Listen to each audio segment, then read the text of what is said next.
শরীয়তপুর জেলাকে ফরিদপুর জেলায় অন্তর্ভুক্ত করায় প্রতিবাদে উত্তাল শরীয়তপুর। শরীয়তপুর প্রতিনিধি মেহেদী হাসানের প্রতিবেদনে।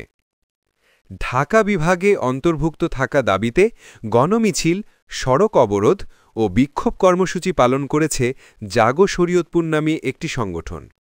মঙ্গলবার ১১টা শহরের কেন্দ্রীয় শহীদ মিনার থেকে মিছিলটি বের হয়ে চৌরঙ্গী মোড়ে এসে সংগঠনটি সড়ক অবরোধ করলে সড়কে যানজটের সৃষ্টি হয়।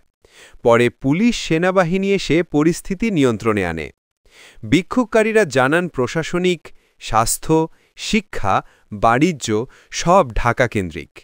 সুতরাং বিক্ষোভকারীরা জোর দাবি দিয়ে জানান তারা ঢাকার সাথে অন্তর্ভুক্ত থাকতে চান। জাগো শরীয়তপুর সংগঠনের আহ্বায়ক বলেন, আমরা শান্তিপূর্ণ করতে চাই। বিক্ষোভকারীর আরও জানান, দাবি মানা না হলে আরও কঠিন থেকে কঠিনতর বিক্ষোভে নামবে তারা।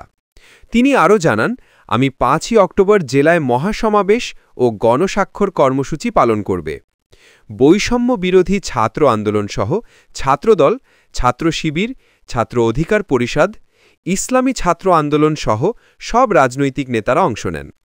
বক্তারা হুঁশিয়ারি দিয়ে বলেন, শরীয়তপুরকে ফরিদপুর বিভাগে জোর করে অন্তর্ভুক্ত করা হলে আন্দোলন আরও কঠিন থেকে কঠিনতর হবে।